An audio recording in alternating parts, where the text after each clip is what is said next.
Llegué a terapia en el 2015 sin ganas de seguir viviendo, luego de 30 y pico de años de tristezas, con ataques de pánico, sin quererme ni un poco, pensando que toda la culpa era mía, resentida con mis viejos, hipocondríaca, sin confianza en mí ni en los demás. Lo primero que me gustó fue estar en un lugar donde se me dijo que yo no tenía la culpa de nada, que yo no estaba mal, que no había nada malo en mí. Y empecé a hablar y hablar y hablar.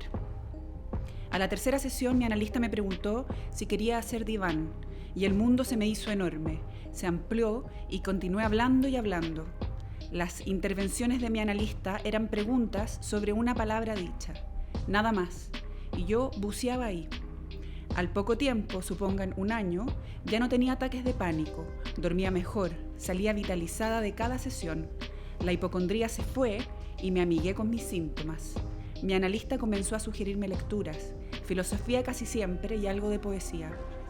Así conocí a Agamben, a Kierkegaard, pero también me prestó libros de Henry de Luca, de Emma Reyes, de Estela Figueroa. Es posible encontrarse en las palabras de todo el mundo como otra existencia. Luego de 2 años de análisis, me atreví a escribir El viaje inútil. Mientras iba escribiendo también algunos pasajes de Las malas. Nunca pretendí resolver ninguna cuestión específica. Me habían quitado mi historia, me habían perseguido, me habían silenciado y en análisis fui restituyendo a mi vida el motivo de mi alegría, mis fundamentos de alegría y la aceptación de que todo lo espantoso es soportable. Por supuesto, el análisis no es un antibiótico que te cure en un determinado espacio de tiempo y te den de alta y ya. Es una experiencia sobre la palabra y ese es mi mayor fundamento. El lenguaje es lo más poderoso que existe. Bye. Testimonio de Camila Sosa Villada, escritora y actriz transgénero.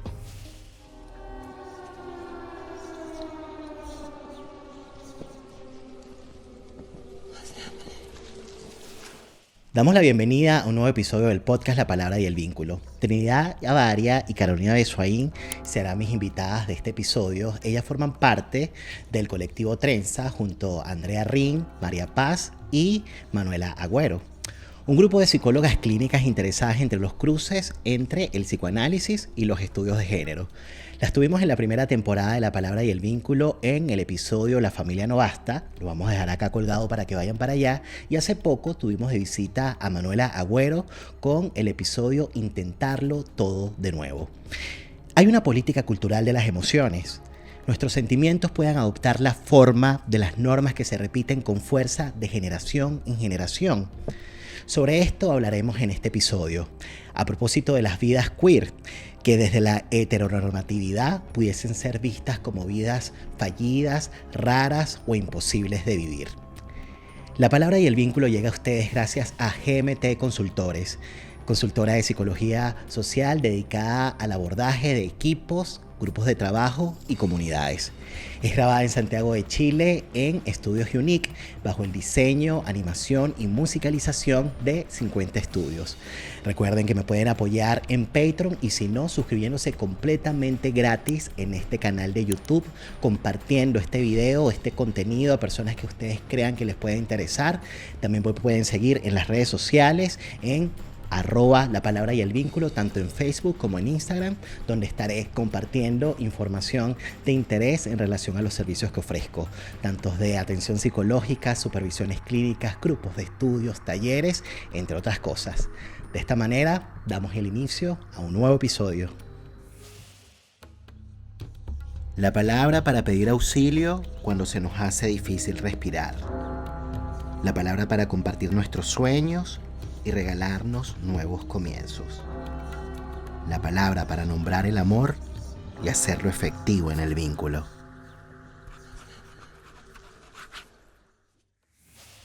Bienvenidas a La Palabra y el Vínculo, Trinidad Avaria y Carolina Besuain. ¿Cómo están, chicas? Bien, tú, Nelson. Bien, muchas gracias. Muchas gracias a ustedes por estar. Me preguntabas cómo estaba y bueno, estoy muy contento de que estén acá en La Palabra y el Vínculo. Bueno, siempre que llegan las chicas o un invitado o invitada, pues le digo gracias porque entiendo que, bueno, que es un tiempo adicional, ¿no? Que están abriendo para estar, para participar, y también lo que significa exponerse, ¿no? En las redes sociales, dar a conocer nuestro trabajo, lo que pensamos. Así que, bueno, muchísimas gracias. Decía en la presentación que las chicas estuvieron en la temporada 1 de La Palabra y el Vínculo. Les vamos a dejar colgados los episodios acá abajo, y digo los episodios en plural porque no solamente estuvieron en la primera temporada en Rupturas con el episodio La Familia No Basta, sino que también participó hace poquito en La Palabra y el Vínculo Manuel Agüero con el episodio Intentarlo Todo de Nuevo. Así que esos 2 episodios están acá colgados en la cajita de descripciones. Y hoy tenemos a Trinidad Avaria y a Carito de Suaín para hablar sobre otras cuestiones que seguramente van a estar relacionadas con lo que hemos hablado en otros episodios con ellas, y que tiene que ver con un libro, y que va a estar basado en un libro que se titula La política cultural de las emociones, de Sara Ahmed, ¿ok?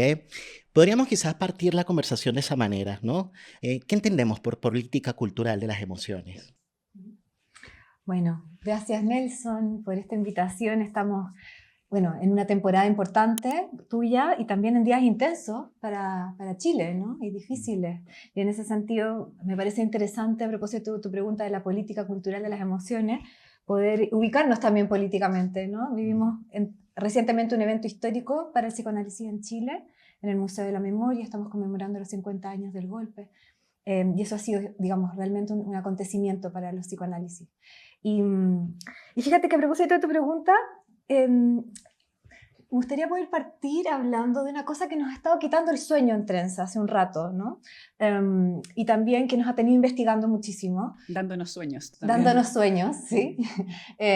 Investigaciones por el lado de la clínica, pero también investigaciones etnográficas, distintos tipos de aproximaciones respecto de cómo nos aproximamos al psicoanálisis como un sistema teórico y clínico que no solamente interviene para promover procesos emancipatorios a nivel individual o social, ¿no? Sino que también como un movimiento vivo, dinámico y múltiple que es influido por los procesos políticos y cambia por causa de los movimientos sociales, ¿sí? Entonces, a propósito de tu pregunta, me interesa decirte que, digamos, habitualmente las relaciones entre psicoanálisis y política se han concentrado en el potencial emancipatorio que posee la teoría psicoanalítica, ¿sí?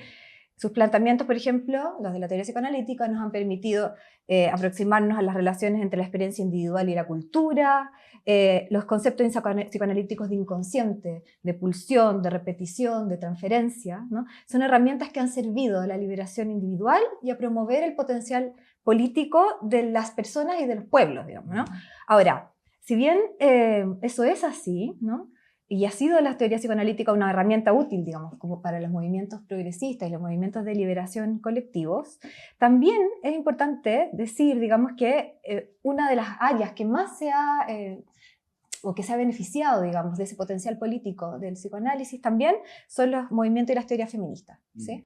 Bueno, yo te voy a decir una cosita, y ahí porque vamos a ir como por parte, porque son tantas ideas tremendas, y bueno, y no debería ser diferente justamente por la temática que estamos abordando, ¿no? Porque estamos hablando de la política cultural de las emociones, ¿no? Y es interesante la entrada que has hecho, justamente porque has traído varias veces la palabra emancipación, a propósito de lo que has ido presentando, ¿no? Y quizás como para linkear, pensando en las personas que nos escuchan, que no todos, las personas que nos oyen, pertenecen al mundo sí, ¿no? No son todos psicólogos, psicoanalistas. ¿Cómo podemos linkear o cómo podemos relacionar, ¿no? El tema de lo inconsciente con el tema de la emancipación, por ejemplo? Fíjate que hay una definición del deseo que a mí me encanta, que propone Constanza Michelson en Hasta que valga la pena vivir, y ella dice que el deseo es el núcleo político de la subjetividad. Y bueno, a mí me parece que eso pudiese ser una entrada, ¿no? Como para relacionar un poquito el tema de lo inconsciente con la emancipación, a propósito de lo que venías diciendo. Entonces, ¿cómo podemos ahí linkear un poquito el tema de eso, de lo inconsciente, y cuando el inconsciente deja de ser repetición y se instala ya como una cosa otra, ¿no? Como que instala una apertura, una novedad? Sí. Mira, yo te diría que es interesante ahí lo que el psicoanálisis, digamos, viene a proponerle, ¿no? A la comprensión sobre sobre la individualidad y sobre los procesos políticos, en el sentido de que la teoría psicoanalítica clásica, ¿no es cierto?, por ejemplo, nos propone pensar en una sexualidad, ¿no es cierto?, que es perverso, polimorfa, ¿no es cierto?, que es no biologicista, ¿no?, que está en un desarreglo, ¿no es cierto?, estructural, ¿no es cierto?, con la biología. Y eso ha sido una herramienta teórica clave para mantener abierta, digamos, la comprensión de las dinámicas sexuales, de las relaciones entre deseo, digamos, y las posibilidades de expresión, ¿no es cierto?, de esos deseos en distintos arreglos, ¿no es cierto?, a lo largo del tiempo. Y eso creo que ha sido un aporte, digamos, que el psicoanálisis ha podido hacer a los estudios feministas y queer de manera súper interesante, ¿sí? Ahora, creo que también, a propósito de tu pregunta, es importante decir que esa relación, digamos, entre psicoanálisis y política y movimientos emancipatorios, ¿no es cierto?, ha sido una relación que ha tenido contradicciones. ¿Sí? En ese sentido, el potencial emancipatorio del psicoanálisis no es esencial ni siempre, ni en cualquier condición, digamos, ¿no? De hecho, la teoría psicoanalítica también ha tenido relaciones ambivalentes, digamos, con la matriz patriarcal, falocéntrica y colonial, que organiza, digamos, sus supuestos, ¿no? Sobre todo sus supuestos sobre la salud y la psicopatología. Ok. Bueno, quizás escucharte a ti, Trini, a ver qué has ido pensando en relación a esta misma pregunta, ¿no? ¿Cómo relacionar el asunto de la política con lo inconsciente, con el deseo, ¿no? Que es un poco las palabras que han estado por ahí circulando. Yo estaba pensando en Ana María Fernández, hace un tiempo, harto tiempo, un tiempo que incluso parece como que nunca hubiera ocurrido así, pre-pandemia, ¿no? La escuché en un seminario que vino a dar a la Chile, la trajo en ese tiempo Pilar Errázuriz, tremendo aporte para el psicoanálisis y los feminismos en Chile. Y ella dijo, nosotros no somos espíritus deseantes. Y a eso se refería que el deseo, así como lo nombra la Connie Michelson, ¿no?, como este núcleo político de la subjetividad, no nace, no se entiende independiente de la historia, de los cuerpos, ¿no?, de los circuitos de poder, de lo que se determina como normal, de lo que se determina como anormal, ¿no? Yo no sé bien, no leí ese libro de la Connie, pero si pienso en el núcleo político, pienso también en un poema de la Wisława, ¿no?, que se llama Todo es deuda, así se llama el poema. Nada es regalo. Nada es regalo, claro, y que ella dice como, todo es deuda, dice la Wisława, ¿no? Estoy de deudas hasta el cuello, debo, y empieza a nombrar todos sus órganos. Dice, debo mis riñones, debo mis brazos, ¿no? Pero dice, la protesta se llama alma y no figura en los registros de deuda. Entonces yo creo que quizás podríamos pensar el inconsciente, con todo lo que provoca, ¿sí? El inconsciente no solamente cuando se manifiesta, no es solamente, es incómodo, ¿no? La aparición del inconsciente, y eso uno no lo ve solamente en el momento del análisis, sino que incluso esos deseos irrenunciables a pesar de lo que me pueden traer o de lo que me pueden producir, el inconsciente tiene una forma de protesta también, como la forma de una protesta. Y en ese sentido, lo que releva la Sara Ahmed, que no es psicoanalista, es que las emociones que nosotros sentimos, ella habla de la vergüenza, del odio, habla del amor también, mucho de la incomodidad que nosotros sentimos, o muchas veces que nos hacen sentir, no son como brotes propios, sino que son más bien, tienen sus raíces, su rizomática en las políticas culturales, ¿no? Entonces, que la incomodidad, por ejemplo, para una persona gay, trans, lesbiana, es absolutamente diferente que la incomodidad para una persona hetero, ¿no?, cis, y que en ese sentido me parece muy importante que el psicoanálisis parta de una base afirmativa, es decir, que hay realidades que son diferentes, que son distintas, y que nosotros no nos podemos hacer responsables 100% de todas las emociones que nos ocurren, ¿no? Y eso también es terapéutico, cuando el analista o quien sea te dice, ¿sabes qué? Esa incomodidad no es solo tuya, sino que esa incomodidad responde a un aparato que está organizado de una cierta manera. De todas formas hay que pensarla, pero no es que seamos espíritus así que volamos con nuestros deseos. Los deseos están corporeizados en un tiempo, en un lugar, en un cuerpo, en una política específica. Y eso es demasiado relevante, porque si no, el psicoanálisis, lo terapéutico, se puede terminar por convertir en algo iatrogénico y responsabilizar al sujeto individual De una problemática de que una es social problemática y que es política. social y política, exactamente. Hay unas palabras que dice Sara Ahmed, y siempre va a estar a lo mejor a lo largo del episodio corrigiéndome la manera de decir el apellido, porque bueno, Sara Ahmed, y ella dice lo siguiente y que tiene mucha relación con lo que las dos han ido trayendo, ¿no? La defensa moral de la familia tradicional como modo de vida se vuelve un asunto de política cultural de las emociones. Estas narrativas o guiones no existen simplemente allá afuera, como un modo de ideología que organiza el mundo. También moldea cuerpos y vidas, modos de amar y estar con el otro. Y bueno, esto tiene mucho que ver justamente con lo que estaban trayendo acerca de, y centramos específicamente en el asunto de por ejemplo, la heterosexualidad, ¿no? O la heteronormatividad, para ser más específicos, ¿no? Me gustó muchísimo cuando ella la planteaba como un modo también, digamos, que tiene una dimensión institucional, la dimensión institucional y política de la heteronormatividad, y me parece que es interesante porque de alguna manera, y ahí quizás podríamos de nuevo traer lo inconsciente, pero como matriz sociohistórica, ¿no? De cómo de alguna manera eso puede justamente ir moldeando los cuerpos, ¿no? De cierta manera, y también a propósito de que moldea los cuerpos de cierta manera, haciéndonos incomodar en algunas situaciones, de cierta manera también, ¿no? Entonces, podríamos quizás también hablar un poco acerca del tema de lo queer, ¿no? Y a propósito justamente de que viene de alguna manera como a atraer un poco de aquello que tú decías, ¿no, Trini, ¿no? Y bueno, que a propósito también del tema de los movimientos feministas, ¿no? Que viene como que a ser como que una expresión justamente de las múltiples formas en que se puede expresar el erotismo, ¿no? Y el erotismo que no es sin un otro, ¿no? No es una cuestión netamente individual. Entonces, ¿qué podemos hablar del tema de lo queer, ¿no? Y sobre todo a propósito de esta referencia que trae esta autora, ¿no? Las vidas queer son vidas que idealmente se sienten incómodas con los guiones de la existencia heteronormativa. Las vidas queer pensadas desde el guión de la cultura heteronormativa son vidas fallidas e imposibles de vivir. Podríamos ampliar un poquito esta idea, ¿no? ¿Por qué las vidas queer pensadas desde la heteronormatividad serían unas vidas fallidas?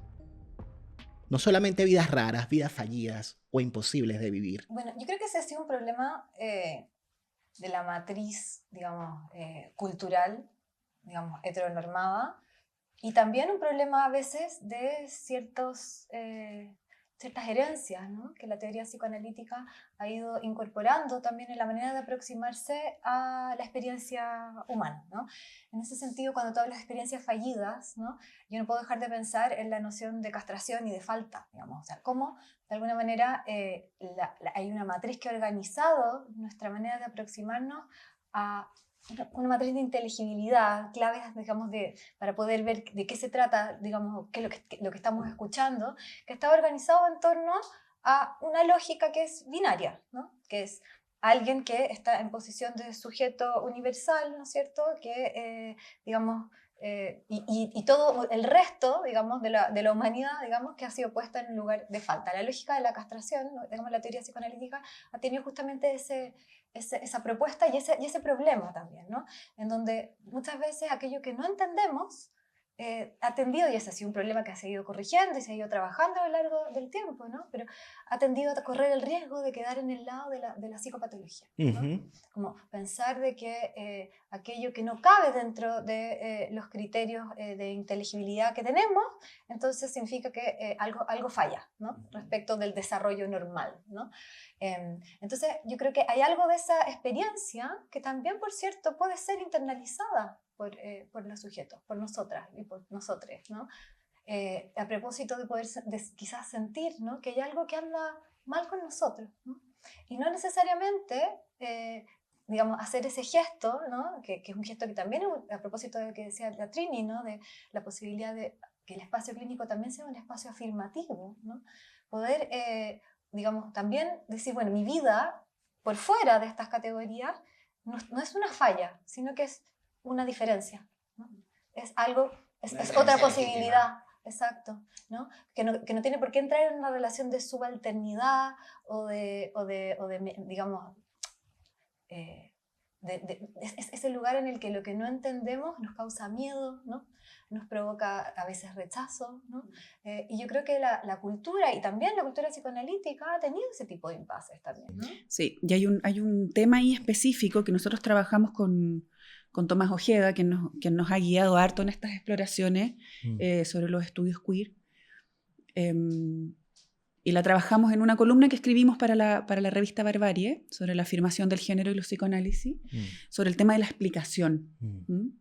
Que aquello que se vuelve no entendible, ¿no?, para la norma, queda puesto bajo el microscopio, ¿no? Y lo tienes que justificar de cierta forma. Y se exige una explicación. Exactamente. ¿No? Entonces la persona ingresa al mundo social, o el sistema ingresa al mundo social bajo el paradigma, ¿no?, de lo no familiarista, y por lo tanto dando una explicación, teniendo que explicarse, teniendo que educar, teniendo que responder. ¿No? Entonces también cuando decimos la protesta, tomamos la bislava y decimos la protesta se llama alma, la protesta también puede ser yo no me explico, o sea, yo no me voy a explicar, ¿no? O la protesta, y hay mucha gente, muchos activistas que se han dedicado a educar y a explicar, ¿no? Pero entendamos eso como un don, no como una obligación. Claro, ¿sí? Claro. Entonces, si bien esta posición afirmativa del que nosotras creemos que tiene que tener el psicoanálisis, y en ese sentido nosotras estamos hablando no como portavoces de la comunidad LGTB, para nada, o sea, con todo el respeto que significa no poder aprender totalmente la experiencia del otro, también yo creo que todos tenemos aspectos, es distinto, ¿no? Es distinto vivir la experiencia propiamente tal de la discriminación, por ejemplo, pero todos tenemos aspectos en los que nos sentimos queer, raros, inadaptados, incómodos, ¿no?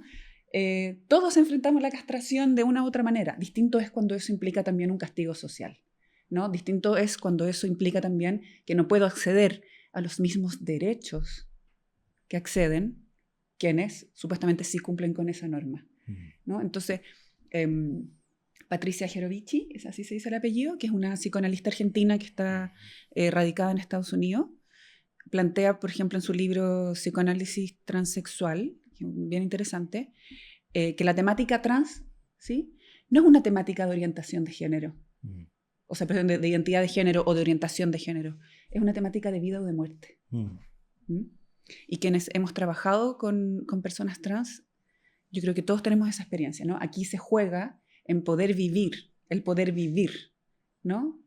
No estoy hablando del poder vivir siendo uno mismo, no. Concretamente, los pacientes dicen, si yo no hago esto, me voy a morir. Esas son las explicaciones, ¿no? Entonces, no se juega solamente en un tema de las políticas culturales, de las emociones que quedan por acá, es en el día a día, en lo concreto, en ir al consultorio y que te llamen por tu nombre, en poder acceder a un trabajo, ¿no? En poder tener una pareja, en poder vivir, ¿no? Claro, no, son tantas cosas que han dicho y que, claro, que me hacen pensar en varias cosas a la vez. Vamos a ver si puedo de alguna manera ordenarme e ir por partes, ¿no? Porque la primera idea que me surge a propósito de esta idea de la psicopatologización, que de alguna manera, bueno, sigue pasando, pero pasa de otra forma. Yo diría, digamos, en estos tiempos, en el 2023 pasa de manera distinta en comparación a como, por ejemplo, era en los años 80 o 90, ¿no? Como que la cosa de la psicopatologización es más ochentosa. Por supuesto que hoy sigue pasando, pero hoy lo que pasa mucho más, además de la psicopatologización, claro, es un poquito el tema del cuestionamiento de ciertos modos de existencia. Ya no es que esté enfermo, ya es que es raro, anómalo o fallido, efectivamente, ¿no? Y bueno, el anómalo desliza de nuevo lo psicopatológico, pero bueno. Pero por otro lado, además de eso, ya no solamente se dice que es algo desviado o fallido, que puede ser también incluso como una especie de extravío existencial. Ah, no, a lo mejor está perdido ahorita, pero eso se le va a pasar. Se le va a pasar, no es un extravío. O incluso es que está de moda. Y ese es otro tema también. Entonces, no es porque está de moda, no. Claro, porque entonces, y esto es un poco una de las críticas que ha hecho esta autora, incluso a las teorías queer, ¿no? Como, bueno, ¿en qué medida el asunto de la fluidez, por ejemplo, se ha caricaturizado? ¿no? La fluidez del género, porque ya está instalado en la cultura, ya forma parte del imaginario. Y claro, es una consecuencia de los movimientos feministas que han ido haciendo lo suyo y ya la gente ha ido más o menos, no sé si entendiéndolo, pero por lo menos lo repiten. Ah, no, lo repiten, no, el género fluido, ah, bueno. Entonces, claro, se caricaturiza, no, bueno, hoy es gay, no, mañana es hetero, no, mañana y así, ¿no? Ah, no, incluso la radicalización de todo esto es, y esto es otra de las cosas que también se han criticado muchísimo, es como que tipo, ah, bueno, no sé, hay que respetar con lo que se identifica, se siente y se identifica, es un gato, entonces hay que respetarlo. Es como la otra cosa, que es como que me parece que es muy fuerte, ¿no? ¿Qué podríamos ir diciendo acerca de todo esto? Porque claro, pienso que es una manera muy, ¿cuál sería la palabra? Muy sutil, no sé si es sutil la palabra que quiero como que decir, pero como que es una forma de vuelta a lo conservador para de alguna manera deslegitimar ciertas conquistas que se han ido logrando con las luchas. Creo que es importante lo que tú estás diciendo porque estás hablando de las maneras en las que va cursando la violencia, ¿no? O sea, hay distintas formas en las que se va expresando la violencia transfóbica, homofóbica, misógina, que todavía lesbofóbica, que todavía tiene mucha pregnancia en nuestra cultura, a pesar de que los discursos feministas y progresistas y queer, ¿no es cierto?, han hecho lo suyo, en las prácticas esto todavía sigue siendo súper intenso. Déjame ponerte un ejemplo. A propósito de una investigación, de las investigaciones que hemos estado haciendo, y una de ellas ha consistido en hacer entrevistas a equipos y colectivos y psicoanalistas en Santiago, Buenos Aires y Río de Janeiro, ¿sí? Me tocó conocer un equipo en un hospital público en Buenos Aires, del hospital público más importante, más grande, el servicio de salud mental más grande de Buenos Aires. Y había un grupo, ¿no?, que comenzó a reunirse, digamos, y armar colectivo a propósito de la siguiente pregunta, que se dieron cuenta de que en el hospital, digamos, más grande de la ciudad de Buenos Aires no consultaban pacientes trans. Dijeron, ¿qué está pasando? ¿Será que no necesitan? ¿O qué es lo que está ocurriendo, no? Entonces, a propósito de eso, empezaron a hacer una investigación al interior del hospital y se dieron cuenta de que el problema era un problema de acceso, de que todos los pacientes, desde el portero, la secretaria, no conseguían pasar la barrera del protocolo de atención y llegar entonces a pedir el turno, ¿sí?, de salud mental.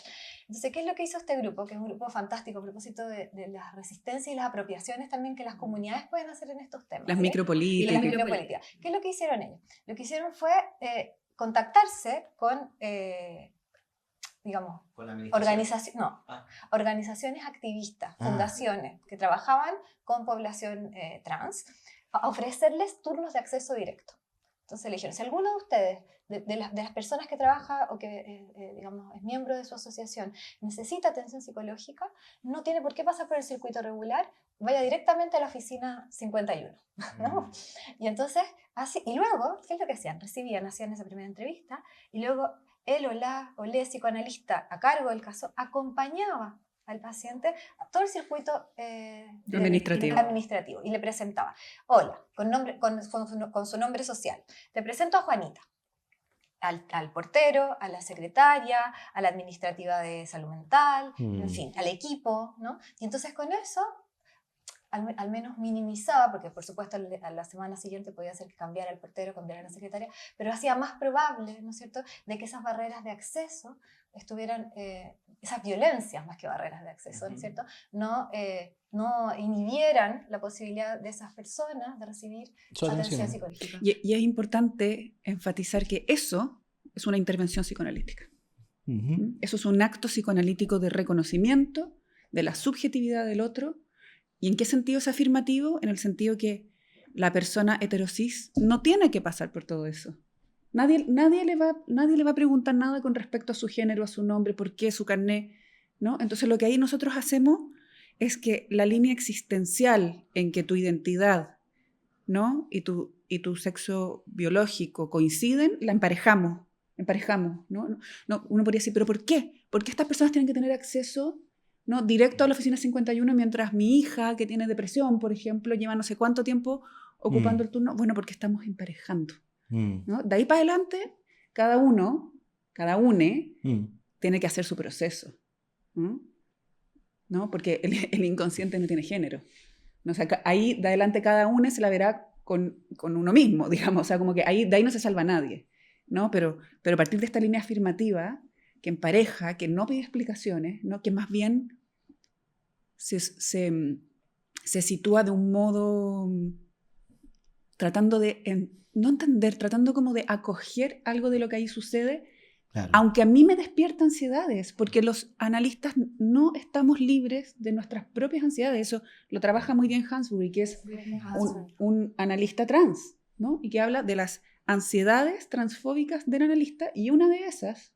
¿no? Inconsciente, una de esas es que cuando una persona trans se planta delante mío y me habla de su vida diaria, de su vida sexual, de sus vínculos, ¿no? De su relación a su propio cuerpo, es imposible que yo, como analista escuchando, no me haga la pregunta con respecto a mí misma. Claro. Y que esa pregunta también me fisure, ¿no? Bueno, pero es como para de alguna manera volver a esta idea de que, bueno, somos sujetos de mundo antes que analistas. O sea, digamos, analista es un rol, un terapeuta. Pero nuestro mundo es limitado. Efectivamente. Y los pacientes trans nos abren a mundos nuevos. Y como dice la Maggie Nelson en este libro que es maravilloso, que se llama Los Argonautas, que yo lo recomiendo mucho, ¿no? ¿Argonautas? Sí. Muchas veces los pacientes, ella le dice a su pareja, Harry, que es una persona... Harry Dodge, sí, un artista trans, ¿no? Y ella le dice a él, perforaste mi soledad. Y muchas veces los pacientes también hacen eso con nosotras. ¿No? Hay un cierto, o sea, somos ciudadanos, vivimos en un mundo, pero muchas veces nuestro mundo es acotado, ¿no? Llega un paciente y nos trae algo que para nosotros es nuevo y perfora nuestra soledad en algún sentido. O perfora nuestro mundo también. Saben que es muy importante, bueno, qué bueno este ejemplo que has traído, ¿no? Esto de Buenos Aires, en este hospital, porque de alguna manera trae una idea que le dio mucha vuelta esta autora en este libro, que tiene que ver con el asunto de la comodidad o de la incomodidad, del confort, qué tan confortable es el mundo que habitamos o no, por ejemplo. Y claro, esta autora dice que el confort ocurre cuando se produce un encuentro entre dos cuerpos. Estar cómodo es estar a gusto con el ambiente propio, cuando es difícil distinguir dónde termina nuestro cuerpo y dónde empieza el mundo, ¿no? La comodidad es una consecuencia de que los cuerpos logren hundirse en espacios que tomen su forma. Y claro, es muy interesante porque, claro, pensando de nuevo en tu ejemplo, ¿no? Estas personas trans estaban incómodas, por decir poco, incómodas y todas las consecuencias que eso trae, ¿no? Pero claro, se necesita un movimiento político y social para que algo de ese cuerpo pudiese hundirse, ¿no? En el entorno, y que el entorno de alguna manera pudiese acoger, ¿no? Eso, ¿no? Y claro, tiene mucho que ver con esto que tú estabas diciendo, ¿no? Se produjo ahí una fisura de mundo y puede ahorita sonar como que muy cómodo o muy fácil, ¿no? Esto de que hay, o muy lindo, mejor, puede sonar muy lindo. Se puede romantizar. Puede sonar muy lindo, ¿no? Que el cuerpo se hunda, ¿no? En el mundo y tal. Bueno, pero qué difícil, porque claro, ya está diciendo, es una consecuencia de un encuentro entre los cuerpos, pero claro, pero para que haya un encuentro entre dos cuerpos o más, antes tuvo que haber habido una fricción. O sea, no hay encuentro sin desencuentro. Entonces, a mí me parece que ahí es donde, bueno, hay todo un trabajo, ¿no? Todo un trabajo vincular y político, ¿no? También. Sara Ahmed, que trabaja muchísimo sobre el tema del disconfort y de la desorientación también, en este libro y en otro libro que se llama Fenomenología Queer, ¿sí? Y donde ella hace una cosa que a mí me parece que es aún más interesante, porque, claro, tenemos por un lado todo el tema de las violencias y de poder pensar cómo hacemos para que el mundo sea más confortable de manera más equitativa para todos, ¿no? Pero también Sara Ahmed nos llama la atención respecto de algo que en la clínica lo verificamos, ¿no? Y es que también la experiencia de desorientación y de disconfort puede ser una experiencia que tenga un potencial de transformación y un potencial político fantástico, ¿sí? Al borde y en los lindes, digamos, en los deslindes, con el sufrimiento, con el dolor, pero también con la posibilidad de lo nuevo y de la transformación y de utilizar, y aquí queremos traer a una psicoanalista que también en Trenza ha sido muy importante para nosotros la lectura de su trabajo, que es Avisa Ketopoulos, que es una psicoanalista griega y que vive basada en ese su trabajo en Nueva York, y que ella trabaja un concepto digamos, trabaja con población trans, pero a propósito de poder pensar también cómo ese lugar de abrumadura o de desorientación en relación a nuestros imaginarios y, y cuando nuestros deseos nos hacen encontrarnos con ciertos límites, ¿no? que nos ponen en contacto también con los bordes, digamos, de lo soportable, eso también es un espacio de potencia y de creatividad para la invención de formas de vida, ¿sí? Y en ese sentido me parece súper importante, porque si no, y esto también lo dice Sara Ahmed en este libro maravilloso, ¿no?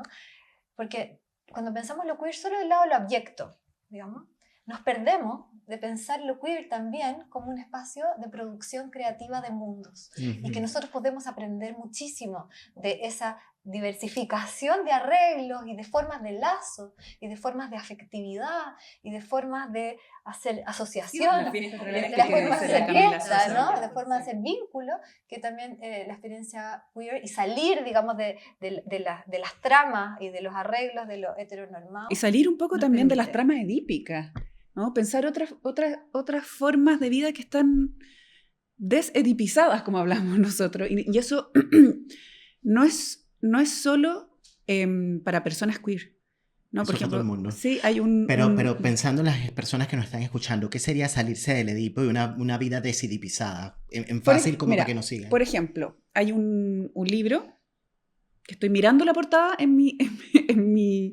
después te voy a dar la referencia, ¿ya? No te acuerdas del nombre, pero estás viendo la portada en este momento. Sí, okay. No me acuerdo del nombre. Pero es una novela que se hizo muy o sea, como fue un boom en Inglaterra, que es sobre una persona trans. Y ese libro, el autor se lo dedica a las mujeres divorciadas. Y dice, para las mujeres divorciadas, que al igual que las personas trans, han tenido que abandonar, ¿no? Una posición de construir su mundo entero de nuevo, ¿no? Sin A, amargarse por lo que perdieron, ni B, caer como en un nihilismo de que no hay nada nuevo bajo el sol para ellas, ¿no?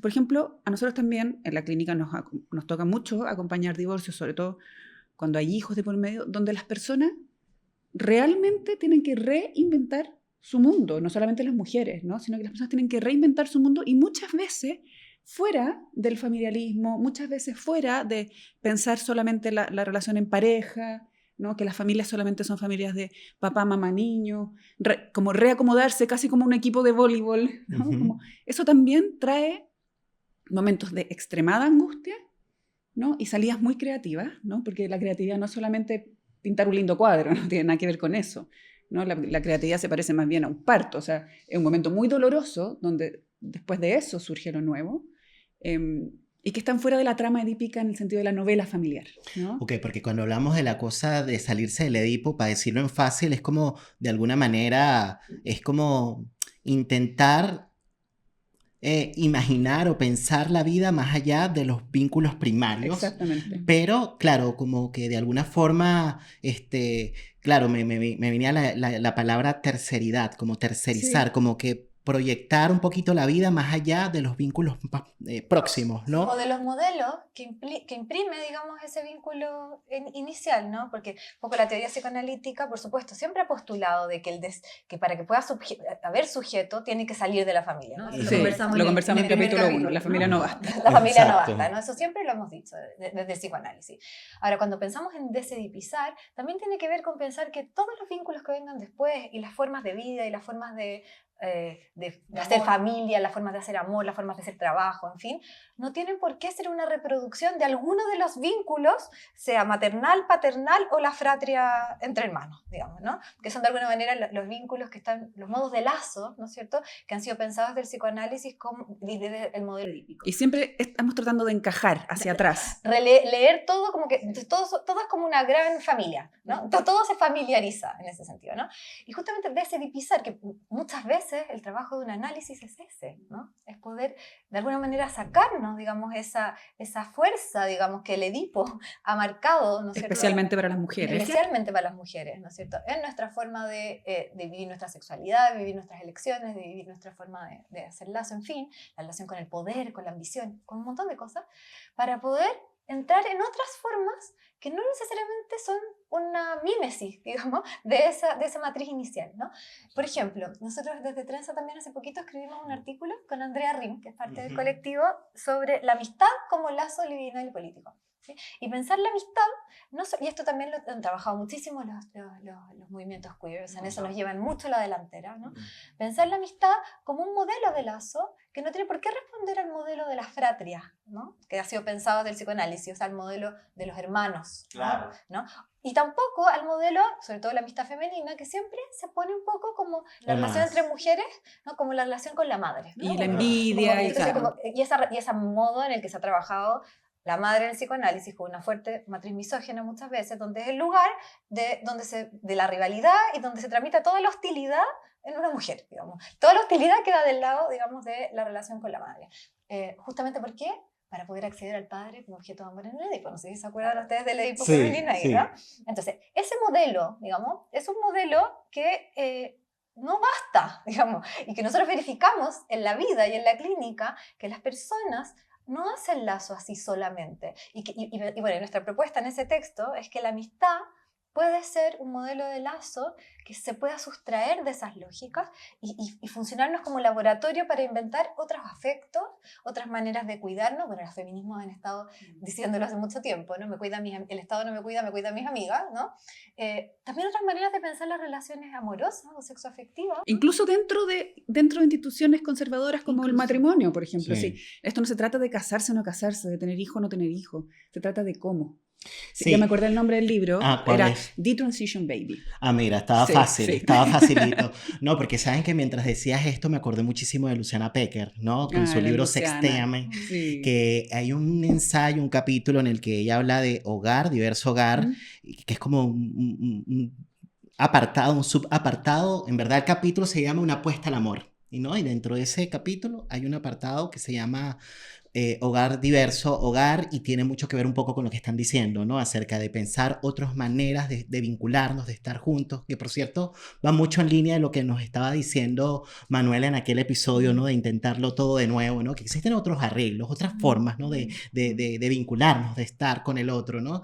Y lo interesante de lo que traía Luciana en aquel momento es que esta manera distinta de vincularse también puede ser una forma, ¿no? De subvertir o de resistir a la soledad. Y eso a mí me pareció tan importante, tan importante en este tiempo, porque, claro, hemos hablado de, bueno, sí, ampliar, salirnos, irnos más allá de los vínculos primarios, pero hay veces, y por supuesto eso trae una consecuencia, ¿no? El quedarse allí, pero hay veces que no hay otra posibilidad, y no hay otra posibilidad por cómo está el mundo, ¿no?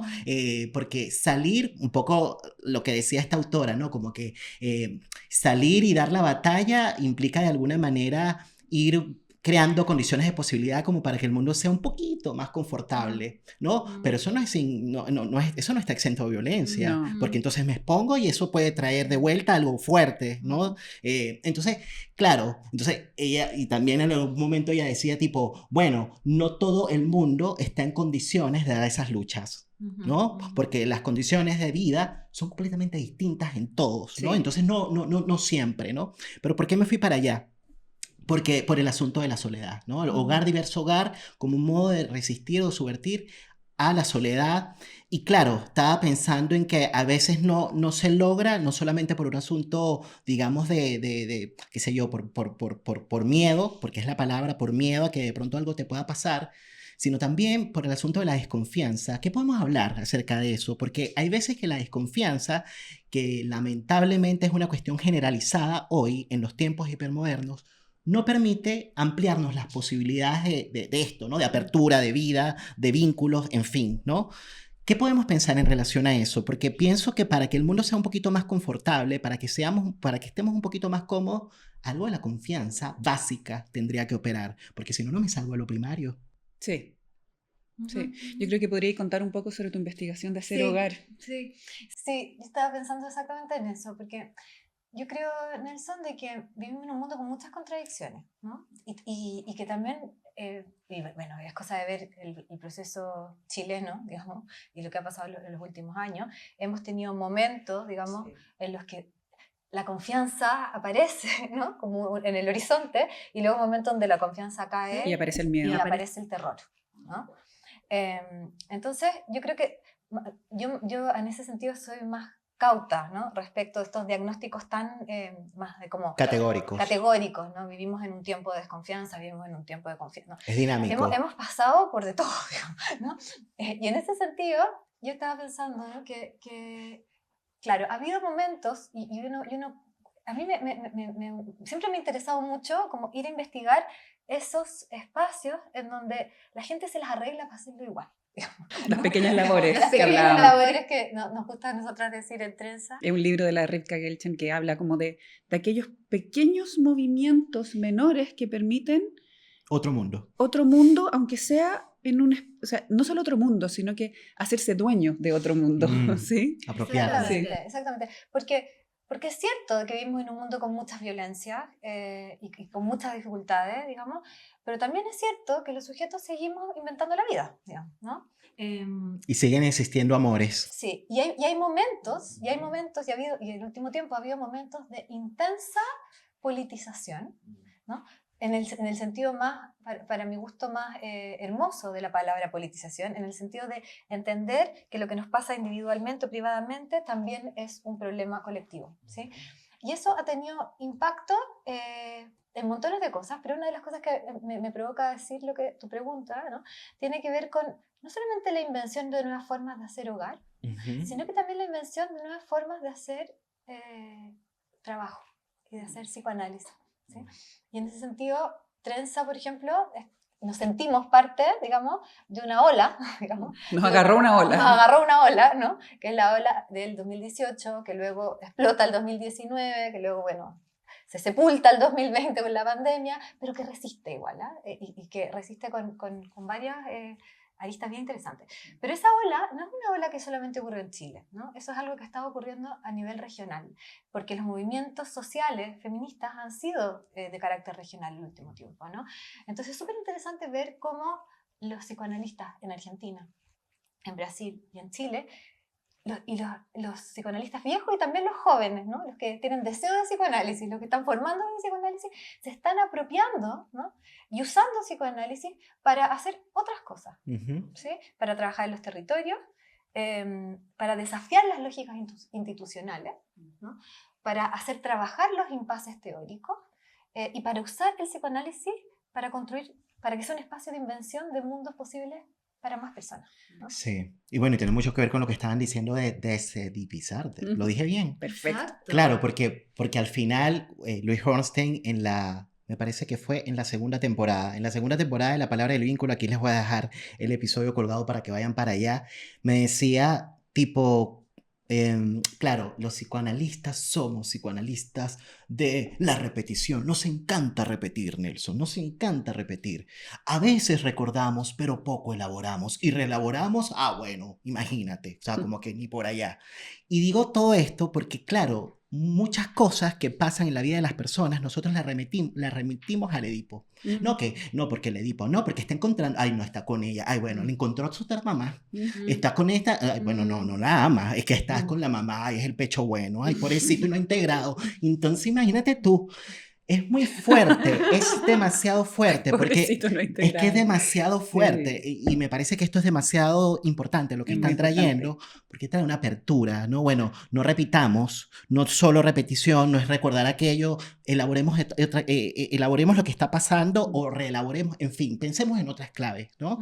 Y yo creo que esto es lo interesante de la tensión entre los estudios de género, ¿no? Y el psicoanálisis, que es un poco a lo que ustedes se dedican con el colectivo Trenza.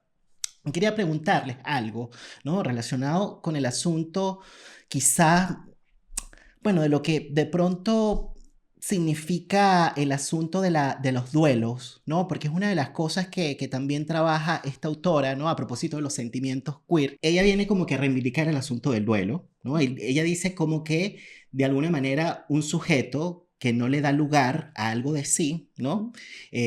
Podría quedar en una posición melancólica, ¿no? Y luego después cuestiona el asunto de la melancolía y dice, no necesariamente es algo psicopatológico, tendríamos que darle una vuelta porque más bien puede abrir una resignificación de aquello que eventualmente se puede perder. Entonces, claro, ella dice, la apuesta es hay una apuesta por pensar el asunto del duelo, pero desde un lugar ético, ¿no? Y político, ¿no? Y por otro lado, Judith Butler, en el libro Deshacer el género, dice algo así tipo como que, claro, ¿cuáles son las consecuencias psíquicas, vinculares, políticas, ¿no? De estar al lado de sí mismo? Me encantó esa frase. Sí. De estar al lado de sí mismo. Estar al lado de sí mismo implica llevar adelante, ¿no? Una vida, digamos, al margen de lo que tú eres, ¿no? Y eso, por supuesto, produce distintas cuestiones, ¿no? No solo a nivel intrapsíquico, sino a nivel después relacional con el mundo. Entonces, bueno, ¿qué podemos decir acerca de esto que trae esta autora, ¿no? Y por qué es importante pensar el duelo, pero ya desde su dimensión psicosocial, ¿no? Y desde un posicionamiento ético y político. Es curioso porque hay muchas personas que dicen muy livianamente que lo que sucede con las personas más queer es que no son capaces de elegir. ¿Sí? Entonces no pueden elegir si les gustan los hombres, si les gustan las mujeres, si quieren ser hombres, si quieren ser mujer. Lo quieren todo. ¿Sí? Esa es una crítica. No aceptan la castración. No aceptan la castración, tal cual tú tienes que aceptar horrible, tu castración. Sí. Entonces quizá uno podría pensar que el duelo queer debería ser eso, ¿no? Como decidir algo y tomarlo. A mí me parece absolutamente alejado, ¿no? De lo que vivir una sexualidad del lado de uno mismo significa, ¿no? Que es estar como decía Juan Francisco Jordán, también para el encuentro de los 50 años, en un duelo interminable. Uh-huh. Esa es la posición antimelancólica. Si bien yo creo que hay mucho potencial en la melancolía también, ¿no? Pero la posición que nos permite salir de la melancolía a ratos para poder vivir es una posición de un duelo interminable, es decir, de ir a pensar cada decisión, ¿no? Y también cada momento. O sea, es imposible pedir hoy, donde las personas viven 90 años, que se tomen decisiones a los 30 y que esas decisiones se puedan mantener por el resto de la vida. Uh-huh. Entendiendo que una decisión que tú tomas, no sé, a los 30 o a los 20, limita todas las decisiones que tú puedas tomar para adelante, ¿sí? Y eso no significa que uno no pueda ir a repensar qué es lo que se hizo en un cierto momento. Revisar los acuerdos. Revisar los acuerdos y los pactos. Con uno mismo y con el otro. Exactamente. O sea, ¿por qué tendría, es que un poco lo que decía la Manu también, ¿por qué tendría que, en el nombre del para siempre se han cometido muchas atrocidades, decía la Manu, ¿no? Entonces quizás, a propósito de esto, el duelo tiene que ver con que, y con esto tampoco quiero caer en un nihilismo, o sea, yo sí creo que hay amores y que hay relaciones que son para siempre, ¿sí? Pero como dice la Elvira Sastre, dos personas olvidándose solo están queriéndose de otra manera. Que sea para siempre no significa que tengan que estar activamente, ¿no? En tu vida. Uh-huh. Bueno, yo se lo hice a Sara Ahmed en el texto también, ¿no? A propósito de cuando habla de la invención de otros modelos de duelo también, ¿no? Salirnos de la lógica, la lógica de duelo y melancolía, ¿no? Freudiana, ¿no es cierto? Es la lógica de la sustitución, ¿no es cierto? Es como tú elegiste un objeto y luego tienes que retirar tu investimento libidinal para poder... un ratito. Te deprimes un ratito, te repliegas hacia ti mismo y luego vuelves a... y eliges otra cosa, ¿no? Esa lógica sustitutiva, bueno, ha sido criticada varias veces, ¿no? También tenemos la erótica del duelo de... Sí. Pero es que está dentro, en clave del Edipo. Está totalmente en clave edípica. Que en el fondo es retirar la libido de los padres y elegir un objeto en el mundo que son sustitutos para siempre. Y tenemos que ir entonces ahí, me parece interesante como el gesto de ir, no a la especulación teórica, sino que vamos a la clínica, vamos a la empiria, a ver cómo es que la gente se las arregla para vivir con sus pérdidas, porque no hay nadie en este mundo que no tenga que atravesar la pérdida. No. ¿Sí? Y en ese sentido, yo quería también retomar algo a propósito del duelo, que me parece que también da vueltas en este tiempo que estamos hoy día viviendo, ¿no es cierto? Y a propósito de los duelos interminables que decía la Trini, citando Juan Francisco. Las palabras de Juan Francisco en el evento que hicimos en el Museo de la Memoria hace unas semanas. Y es que para que pueda duelarse, para que pueda accederse al duelo, tiene que también haber un reconocimiento de la pérdida, ¿sí? Y los cuerpos, los existenciarios que viven fuera de la norma, muchas veces no hay reconocimiento de sus propias pérdidas, ¿no?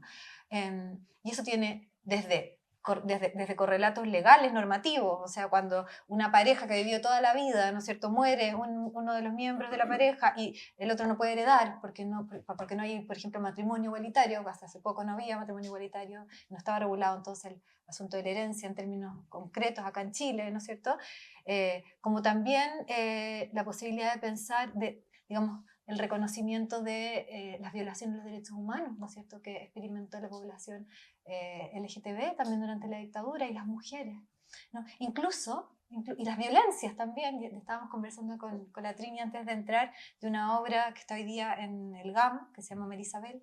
Sobre María Isabel Matamala, una mirista. Donde incluso los movimientos revolucionarios de izquierda, ¿no es cierto?, hay violencia, y probablemente también en la izquierda, violencia machista, ¿sí? Entonces, el reconocimiento de esas violencias y de esas pérdidas nos va a permitir hacer procesos de duelo que no necesariamente tengan que adherir a esa lógica de la sustitución, que pueden tomar formas diversas. Veamos los arreglos que cada uno puede hacer.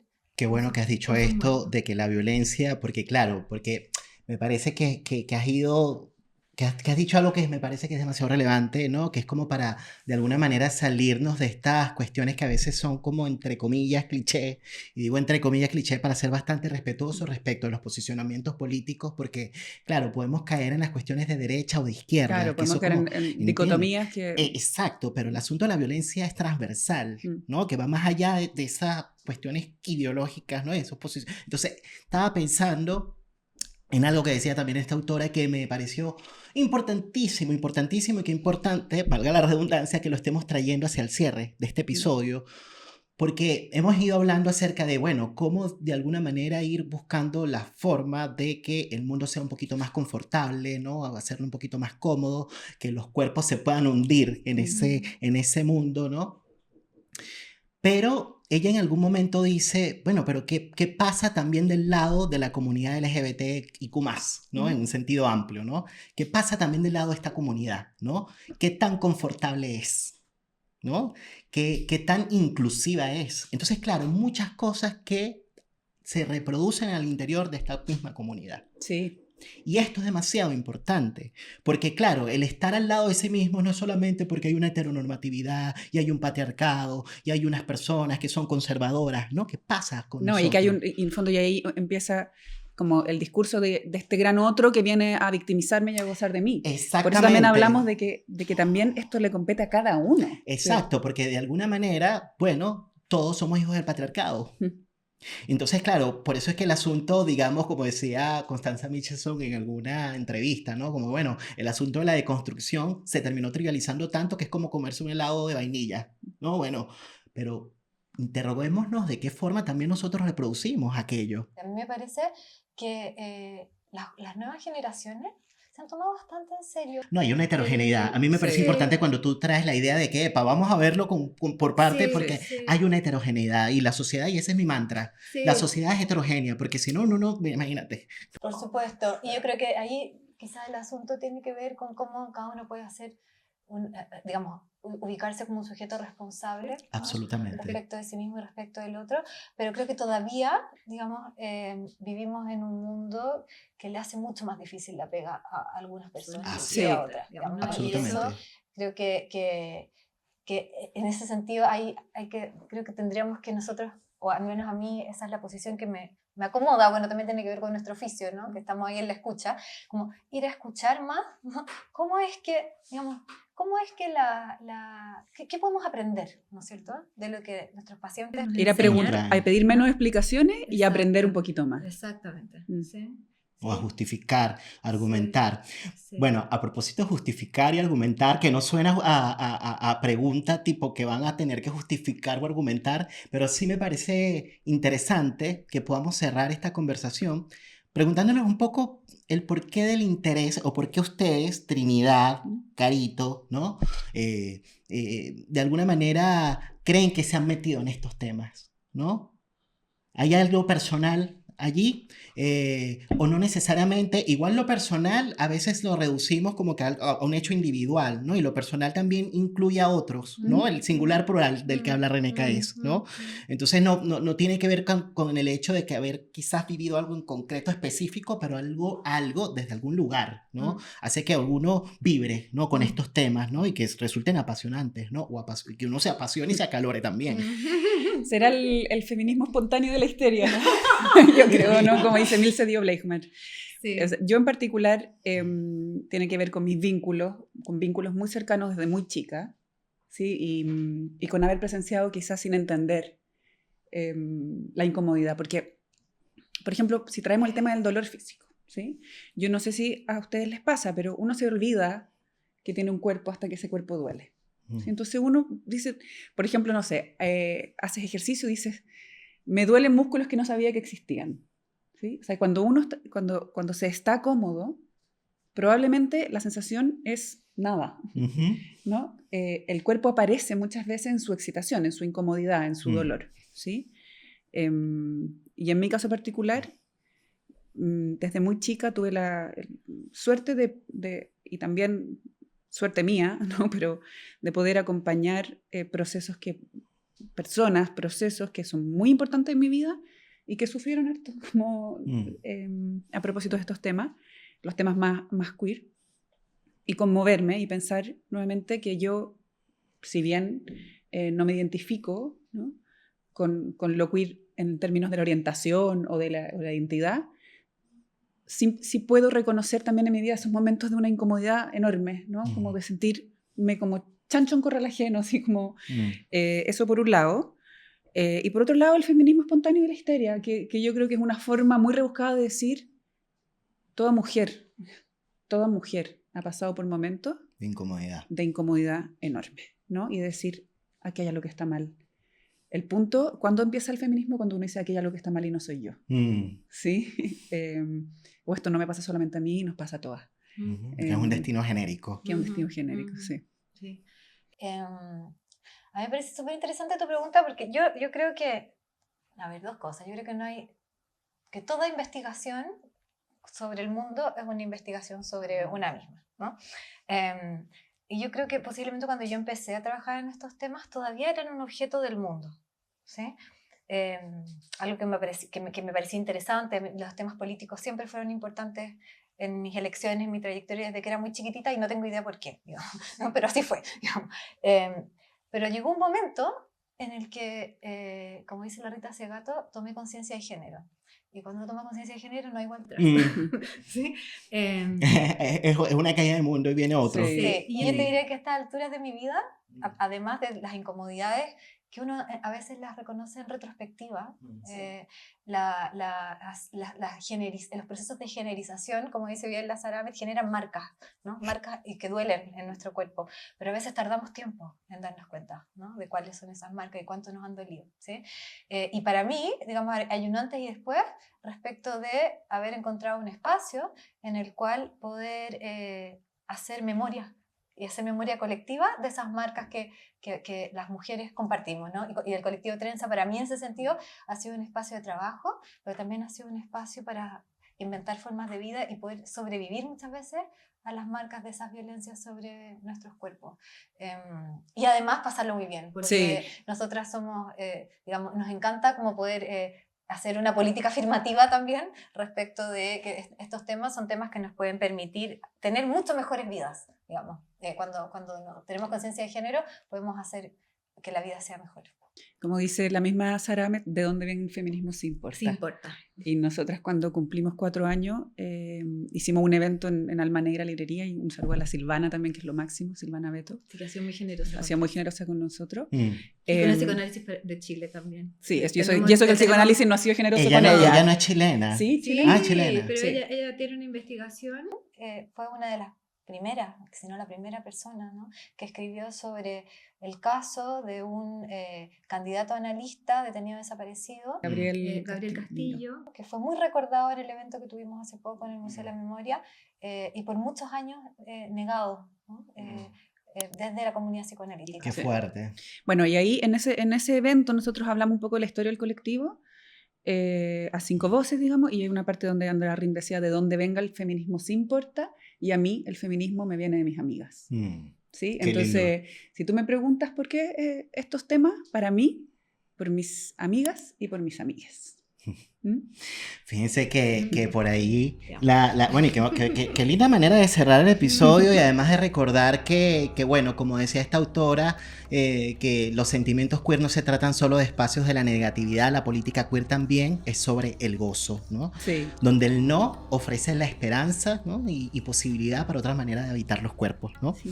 Bueno, chicas, muy, muy contento y agradecido con la visita de Gracias, ustedes Nelson. al podcast de La Palabra y el Vínculo. No sé si quisieran decir algo antes de despedirse.